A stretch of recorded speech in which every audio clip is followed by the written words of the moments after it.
नमस्कार दोस्तों, आओ सीखिए। आज के चैनल में आप सभी का स्वागत है। मेरा नाम कनक है और आज की वीडियो बहुत ही खास है क्योंकि आज हम सिखाने वाले हैं जो वो आपके लिए बहुत ही इम्पोर्टेंट है।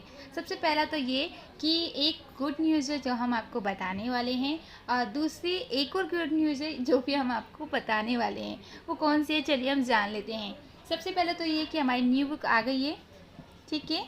और सब लोग पूछ रहे हैं कि उसका नाम क्या है, नाम क्या है, नाम क्या है। तो इस बुक का नाम क्या है वो मैं आपको खुद दिखाऊंगी और इस बुक के एक दो पेज भी मैं आपको आज दिखाने वाली हूँ कि उस बुक में ऐसा क्या होगा जो आपको वो बुक लेनी चाहिए और ये इसका नाम क्या है, सब कुछ मैं आपको बताने वाली हूँ, ठीक है। उसके बाद मैं इसी बुक में से आपको एक फर्स्ट चैप्टर पढ़ाने वाली हूँ, तो आपको खुद पता चल जाएगा कि ये बुक आपके लिए कितनी ज़रूरी है। और दूसरी गुड न्यूज़ क्या है वो मैं आपको बता देती हूँ। दूसरी ये है कि हम जल्द ही कोचिंग क्लास शुरू कर रहे हैं, यानी कि कोचिंग शुरू कर रहे हैं जो कि आप ज्वाइन कर सकते हैं। अब बहुत सारे लोग सोच रहे होंगे कि भाई लॉकडाउन चल रहा है और मैं कोचिंग शुरू कर रही हूँ तो हम कैसे पढ़ेंगे। तो आपको कहीं पर भी पढ़ने की ज़रूरत नहीं है, कहीं जाने की ज़रूरत नहीं है, क्योंकि हमने सिर्फ आप लोगों के लिए एक नया तरीका ढूंढा है जिससे आप पढ़ सकते हैं, वो भी अपने घर पे बैठ के। अब घर पे बैठ के कैसे पढ़ सकते हैं, क्या कर सकते हैं, क्या नहीं, सारे क्वेश्चन के जवाब आपको मिलेंगे। चलिए जान लेते हैं। जानने से पहले थोड़ा सा इंग्लिश सीख लेते हैं, फिर हम इन सब के क्वेश्चन के आंसर बताएंगे आपको। चलिए पहले इंग्लिश सीख लेते हैं। सबसे पहला क्वेश्चन जो हमारी बुक के उसके नीचे आप देख रहे होंगे का के नीचे इस तरीके का होगा और खा के नीचे भी इस तरीके का होगा, गा के नीचे इस तरीके का लिखा होगा जो पहला चैप्टर है।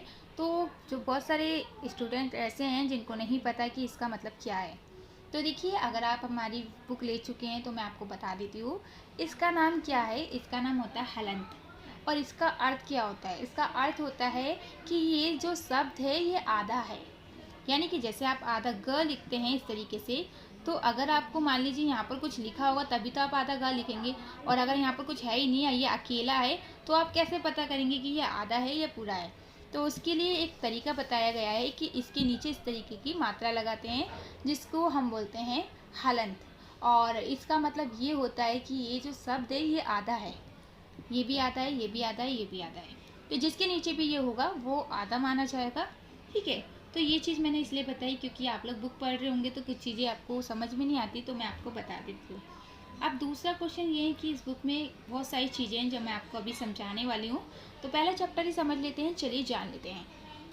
तो यहाँ पर देखिए ए को आ से लेके जी को ग्या, यानी कि जी को जी वाई पढ़ा जाता है, यहाँ तक पहला सबसे पहला होगा। यानी कि आपको अगर बिल्कुल शुरू से इंग्लिश पढ़ना लिखना बोलना सीखना है तो आपको ये बुक स्टार्टिंग से है, यानी कि शुरू से आपको हर चीज़ सिखाई गई है कि ए से, जैसे आपको बिल्कुल भी नहीं आता कि ए को क्या पढ़ते हैं, का को क्या पढ़ते हैं, तो फर्स्ट चैप्टर में तो आपको यही चीज़ सिखाई गई है कि जैसे कि 12 घड़ी हो गई और दूसरा हो गया नाम लिखना। नाम लिखना भी इसमें सिखाया गया है। दूसरा जो चैप्टर है वो है नाम लिखने का, कि आपको नाम लिखना कैसे आएगा। तो देखिए बहुत सारी बुक ऐसी है जिसमें नाम लिखना सिखाया जाता है, लेकिन बस ऐसे सिखा देते हैं कि 12 खड़ी है उसमें इस तरीके से लिख दीजिए कि का हो गया, अब हो गया नाम। नहीं, बहुत सारी चीज़ें ऐसी है जो आपको नहीं पता होती है, तो वो भी हमने इस बुक में बताई है। तो हम बता देते हैं, जैसे कि कुछ नाम बता देते हैं आपको। जैसे कि किसी ने हमसे पूछा इस तरीके से तेवान। अब इसमें क्या है, तेवान में एक चीज़ है, टी को ता का टी लिखा गया है और डबल ए का ए आई और डब्लू सॉरी बी का, यानी कि वा का बी नहीं लिखना है, यहाँ पर आपको डब्लू लिखना है। और ए का तो आका डंडा लिखेंगे और एन का ना लिखेंगे, यानी कि ना का एन लिखेंगे। अब इसी एक नाम में मैं आपको बहुत सारी चीज़ें समझाने वाली हूँ। सबसे पहली तो जब भी बड़े ए की मात्रा लगती है तो हम ए आई लगाते हैं। दूसरे टी को ता पढ़ते हैं लिखते हैं, वो तो सिंपल है। नाम में आपको कोई रूल्स नहीं रखने हैं, ठीक है। लेकिन अगर रूल्स नहीं रखने हैं तो यहाँ पर वही डब्लू क्यू लिखा गया है, यहाँ पर तो वी आना चाहिए था, है ना। तो क्या होता है, नाम आपके दो तरीके से लिखे जाते हैं, ठीक है। आप दोनों तरीके से लिख सकते हैं, तो यहाँ पर आप डब्लू भी लिख सकते हैं और वी भी लिख सकते हैं। तो अगर आपको डब्लू सही लगता है तो डब्लू लिखिए, वी सही लगता है तो वी लिखिए। उसके बाद सबसे बड़ा क्वेश्चन ये है कि भाई यहाँ पर ए है तो ए आ रहा है, और किसी ने मुझसे पूछा भी कि यहाँ पर आ का डंडा है तो सिर्फ एक ए ही क्यों लिखा जा रहा है। यहाँ पर आ का डंडा है तो यहाँ पर तो दो ए लिखना चाहिए। जैसे कि आपने बुक में भी देखा होगा, बताया जाता है कि जहाँ पर के होता है, यानी कि खाली का क्या लिखते हैं, के ए लिखते हैं। सारे जितनी भी 12 घड़ी है उसमें यही बताया जाता है। का के होता है, खा का के एच ए होता है, यानी कि ए लगना ही लगना है। और अगर आ का डंडा होता है इसके साथ, जैसे कि का पे आ का डंडा होगा, तो आपको क्या करना है, के साथ डबल ए लिखना होता है ना। ये आप लोग परेशान होते हैं बहुत सारे लोग कि भाई जब यहाँ पर डबल ए लिखा जा रहा है, यानी कि जैसे आप देख रहे हैं, मैं एक बार यहाँ पर लिख देती हूँ अगर आपको लाइट वगैरह सही से दिख ना रही हो तो। देखिए यहाँ पर के हैं तो के साथ ए डबल ए लिखा जाता है। अगर इस तरीके से का लिखा है, आ के डंडे के लिए डबल ए लिखते हैं। लेकिन यहाँ पर आ का डंडा है तो हमने डबल ए क्यों नहीं लिखा, हमने सिर्फ ए क्यों लिखा है। अब ये चीज़ मैं इसलिए आपको बता रही हूँ सही से, क्योंकि बहुत सारे बच्चों ने हमसे ये पूछा है, तो मैं आपको आंसर दे रही हूँ कि आप लोग भी ऐसे होंगे जिन्हें नहीं पता। तो देखिए क्या होता है, जो आ का डंडा होता है उसका आपको ए भी लिख सकते हैं और डबल ए भी लिख सकते हैं। यानी कि अगर खाली ए लिखेंगे तब भी आ का डंडा माना जाएगा और डबल ए लिखेंगे तब भी आ का डंडा ही माना जाएगा।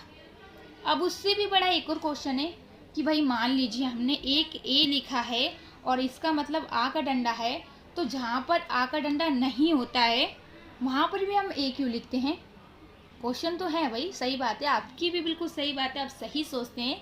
अब इसका कैसे पता चलेगा कि यहाँ पर ए क्यों लगा रहे हैं, यानी कि जहाँ पर आ का डंडा नहीं है वहाँ भी ए लिख रहे हैं और जहाँ पर आ का डंडा है वहाँ भी ए लिख रहे हैं। तो हमें कैसे पता चलेगा कि कहाँ पर आ का डंडा है वहाँ ए लिखना है और जहाँ पर आ का डंडा नहीं है वहाँ भी ए लिखना है। तो चलिए वो भी जान लेते हैं। और ये सारे रूल्स हमने बुक में लिखे हैं, आप आसानी से पढ़ के समझ सकते हैं। चलिए मैं आपको बता देती हूँ कि आपको कैसे समझना है। जैसे कि आप देख रहे हैं रमन, अब मैं आपसे बोलूँ कि रमन लिखिए, और जैसे मैंने आपको बताया कि आ का डंडा होगा तो आप ए लिख सकते हैं और डबल ए भी लिख सकते हैं। तो अब रमन में तो आ का डंडा है ही नहीं, और देखिए रा में भी नहीं है, मा में भी नहीं है, ना में भी नहीं है, तो फिर तो हमें इस तरीके से इसे लिखना चाहिए, है ना। लेकिन ये गलत है। अब ऐसा क्यों है भाई, अगर यहाँ पर आ का डंडा ए होता है तो हमें यहाँ ए क्यों लिखना है, ये क्वेश्चन है। सॉरी, आपको थोड़ा लग रहा होगा, लेकिन मैं आपको समझाना चाहती हूँ यहाँ ए क्यों लिखा गया है, मैं आपको बताती हूँ। देखिए हाँ, सही रमन किस तरीके से लिखा जाएगा, R A M A N, ये है सही। यहाँ पर ए लिखा गया है बल्कि आ का डंडा नहीं है, यहाँ पर ए लिखा गया है बल्कि आ का डंडा नहीं है, यहाँ पर ए नहीं लिखा गया बल्कि आ का डंडा तो है ही नहीं, फिर भी क्यों नहीं लिखा गया। तो देखिए कहीं पर भी अगर आ का डंडा हो या ना हो, आपको ए सब में ही लिखना होगा। समझ रहे हैं ना मैं क्या कह रही हूँ। आ का डंडा यहाँ पर होता तब भी ए लिखते, आ का डंडा नहीं होता तब भी आपको ए लिखना है। आ का डंडा यहाँ पर होगा जब भी ए लिखना है, आ का डंडा नहीं होगा जब भी ए लिखना है। तो यहाँ क्यों नहीं लिखा, देखिए कोई भी नाम आप लिखते हैं तो आपको सब जगह ए लिखना है, लेकिन जो लास्ट वाला होता है ना वहाँ पर आपको ए जब भी लिखना है जब आपका आ का डंडा होगा। अगर लास्ट में आ का डंडा नहीं है, अगर लास्ट का शब्द है जैसे ना है लास्ट में, तो आपको ए कब लिखना है, जब आ का डंडा है। अगर यहाँ पर आ का डंडा नहीं है तो आपको ए नहीं लिखना है, ये चीज़ याद रखिएगा। और बाकी सब जगह आपको ए लिखना ही लिखना है, चाहे आ का डंडा हो चाहे ना हो, उससे कोई फ़र्क नहीं पड़ता, आपको ए लिखना ही लिखना है। पर लास्ट में आपको देखना है कि भाई ए है या नहीं है। ठीक है, समझ में आ गया। अब ये मैंने इसलिए बताया है क्योंकि बहुत सारे लोग पूछ रहे थे, और मेरी बुक में भी इसके रूल समझा रखे हैं, आप चाहे तो ले सकते हैं, जो 20 रुपये की है और 95 पेज की, इसमें लिखने और पढ़ने के सारे रूल्स दिए गए हैं। ठीक है, चलिए हमने ये तो जान लिया। अभी भी अगर आपका कोई क्वेश्चन है, कोई भी चीज़ आपको समझ में नहीं आती है, हमारा फ़ोन नंबर मैं आपको लिख के बता देती हूँ, उससे आप पूछ सकते हैं। और एक चीज़ और है, मैं आपको बता देती हूँ कि हमने कोचिंग शुरू की है जिससे हम आपको पढ़ाएंगे, लेकिन ये जो कोचिंग है ना, ये आपको हमारे पास आके नहीं पढ़ना होगा। अब हमारे पास आके हम आपको वैसे तो अपने कोचिंग में बुला के पढ़ा सकते थे, लेकिन हम अपने कोचिंग में इसलिए नहीं बुला रहे, एक तो कोरोना है और दूसरा ये है कि आप बहुत सारे लोग बहुत दूर दूर से हैं, कोई राजस्थान से हैं, कोई हरियाणा से हैं, कोई दुबई से हैं, कोई कुवैत से, बहुत सारे दूर दूर से हैं, तो वो सब नहीं पढ़ पाएंगे अगर हम इस तरीके से करेंगे। तो हमने एक नया तरीका निकाला है, यानी कि जूम। आपने देखा होगा अभी आपके घरों में बच्चों की क्लास लग रही होगी, जो टीचर हैं बच्चों को घर पे ही पढ़ा रही हैं ऑनलाइन, है ना। आपने देखा होगा आपके जो फ्रेंड या फिर आपके छोटे भाई बहन जो भी हैं उनको पढ़ाया जा रहा है, वो भी ऑनलाइन, यानी कि वीडियो कॉलिंग से पढ़ाया जा रहा है। तो उसी तरीके से हम आपको पढ़ाएंगे वीडियो कॉलिंग से ही। और जो जूम पे क्लास होगी और इसका 1 घंटा होगा, यानी कि 1 घंटे की क्लास होगी हमारे पास, जिसका हम आपको टाइम बता देंगे कि किस टाइम ये क्लास होगी। और ये 1 तारीख से क्लास शुरू हो रही है, लेकिन एडमिशन आज से ही शुरू हो गए हैं। अगर आप एडमिशन कराना चाहते हैं तो जल्दी से करा लीजिए, क्योंकि 100 बच्चे होने के बाद हम एडमिशन नहीं करेंगे। अभी हमारा सिर्फ टारगेट यही है कि हम सिर्फ 100 बच्चों को पढ़ाएं, और जैसे ही ये 100 बच्चे पूरे हो जाएंगे हम बंद कर देंगे एडमिशन। तो अगर आप चाहते हैं एडमिशन कराना तो हमारे नंबर पे फ़ोन करके जल्दी से अपना नाम लिखवा लीजिए, क्योंकि बाद में हम आपका नाम नहीं लिखेंगे, क्योंकि ज़्यादा भीड़ नहीं बढ़ाना चाहते, सिर्फ आपको सिखाना चाहते हैं। तो जल्दी से नंबर नोट कर लीजिए और हमें फ़ोन करके पूछ लीजिए। ये जो है हमारा नंबर है, आओ सीखे आज। जब भी कुछ भी पूछना हो इस नंबर से पूछ सकते हैं आप फ़ोन करके, ओके। और अगर बाई चांस नंबर कुछ बिज़ी आ रहा है, नेटवर्क नहीं मिल रहे हैं, तो हो सकता है कि किसी का कॉल आया हुआ हो, लेकिन आपका फ़ोन हम ज़रूर उठाएंगे। हाँ, और अगर आपको कोई भी प्रॉब्लम हो तो आप पूछ सकते हैं। साथ के साथ क्लास अगर लेना चाहते हैं, अपना नाम लिखवाना चाहते हैं, तो जल्दी से लिखवा लीजिए। और हाँ, हम ज़्यादा फ़ीस भी नहीं रखेंगे। आप सोचिए कि हम बहुत ज़्यादा महंगी फ़ीस रखेंगे और आपसे ज़्यादा पैसे लेंगे, नहीं।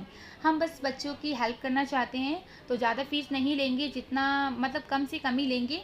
और अगर आप एडमिशन कराना चाहते हैं तो जल्दी से कराइएगा, क्योंकि फिर उसके बाद 100 बच्चे होने के बाद हम एडमिशन नहीं करेंगे। कभी आप बाद में बोले कि हमें हमारा नाम नहीं लिखा, हम मैम हमें नहीं बढ़ाया आपने, तो इसलिए बता रहे हैं। जैसे 100 बच्चे हो जाएंगे हम आगे नहीं पढ़ाएंगे। उसके बाद जब हम 2-3 महीने बाद दोबारा क्लास शुरू करेंगे तो आप बच्चों को न्यू एडमिशन करेंगे, तब आपको पढ़ाएंगे, ठीक है। तो अगर आप चाहते हैं एडमिशन कराना तो अभी आप इस नंबर पर फ़ोन करके एडमिशन करा सकते हैं।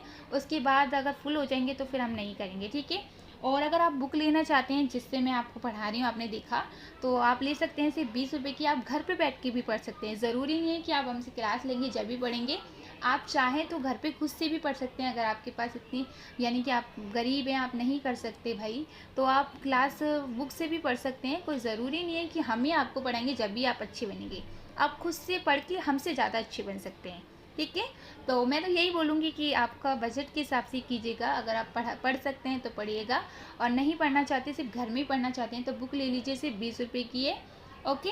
और चलिए आज के लिए इतना काफ़ी है। पहले मैं आपको थोड़ा सा अपने बुक का दिखा देती हूँ, क्या नाम है और कैसी है। उसके बाद कल मिलते हैं और इंग्लिश सीखते हैं। तो ये जो है हमारी बुक है, जैसे कि आप देख रहे हैं PDF बुक है।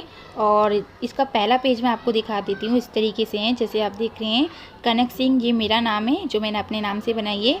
और आओ सीखे इंग्लिश, यानी कि मेरे चैनल का नाम है आओ सीखे इंग्लिश, सॉरी आओ सीखे आज मेरे चैनल का नाम है, लेकिन इस बुक का नाम मैंने रखा है आओ सीखे इंग्लिश, जो कि पार्ट 1 और पार्ट 2 दोनों हैं इसमें। यानी कि पार्ट 1 है इंग्लिश पढ़ने के रूल्स, पार्ट 2 है इंग्लिश लिखने के रूल्स, ठीक है। तेज़ी से अंग्रेजी सीखने वाली दुनिया की नंबर 1 पुस्तक, यानी कि नंबर 1 पुस्तक। और ये ज्योति नाम इसलिए लिखा है क्योंकि मेरा घर का नाम ज्योति है, और मेरा ये जो नाम है कनक सिंह, ये मेरा वैसा नाम है जो वैसे आप लोगों को भी पता है। दूसरा पेज ये है। उसके बाद पार्ट 1, जिसमें काफ़ी सारे देखिए, जैसे उच्चारण हुआ आसान, यानी कि ऐसे जैसे शुरू से आपको इंग्लिश बोलना सीखना है, सॉरी बोलना कह रही हूँ, पढ़ना सीखना है, तो पढ़ने के सारे रूल्स होंगे। और ये स्पेलिंग के कुछ नियम है इसमें जो इंग्लिश लिखने के लिए हैं। और बहुत सारी वर्ड मीनिंग मिलेंगी इसमें आपको। और बोलचाल के छोटे छोटे वाक्य, जैसे कि आपको शुरू से बोलना सीखना है, तो छोटे छोटे ऐसे सेंटेंस है जो आपको आने चाहिए, तो वो सारे इस बुक में आपको मिलेंगे। तो ये आपने देखा इसमें क्या क्या चीज़ें होगी। तो अगर आप ये बुक लेना चाहते हैं तो लीजिएगा, बहुत अच्छी है। और अगर आपको पसंद नहीं आए तो आप हमें बता भी सकते हैं। वैसे जितने लोगों ने ये बुक ली है सब ने बहुत ही तारीफ़ करी है। अगर आपको यकीन नहीं होता तो आप उनसे पूछ लीजिए, किसी ने ली होगी आपके आसपास या किसी ने भी, तो आपको पता चल जाएगा। और चलिए आज के लिए इतना काफ़ी है। अगर आप और कुछ जानना चाहते हैं तो हमारे फ़ोन नंबर पर कॉल करके पूछ सकते हैं। एडमिशन शुरू हो चुके हैं, करवाना चाहे तो करवा सकते हैं, नहीं तो आपकी मर्ज़ी है, कोई ज़बरदस्ती नहीं है आपसे। तो कैसी लगी हमारी क्लास ज़रूर बताइएगा, और लाइक और सब्सक्राइब और शेयर कीजिएगा। सब्सक्राइब इसलिए कीजिएगा क्योंकि आप हमारा फैमिली मेम्बर है, कोई भी परेशानी हो आप हमसे पूछ सकते हैं। और ये चैनल मेरा नहीं आपका है, तो आप इसमें फैमिली मेम्बर जल्दी से बनिए इसे सब्सक्राइब करके। नीचे लाल कलर का बटन होगा, सब्सक्राइब कर लीजिए। वीडियो को लाइक कीजिएगा अगर अच्छी लगी हो, और अच्छी ना लगे तो मत कीजिएगा। और लोगों को शेयर कीजिएगा, क्योंकि सबको कोचिंग मिले और सबको पढ़ने का मौका मिले।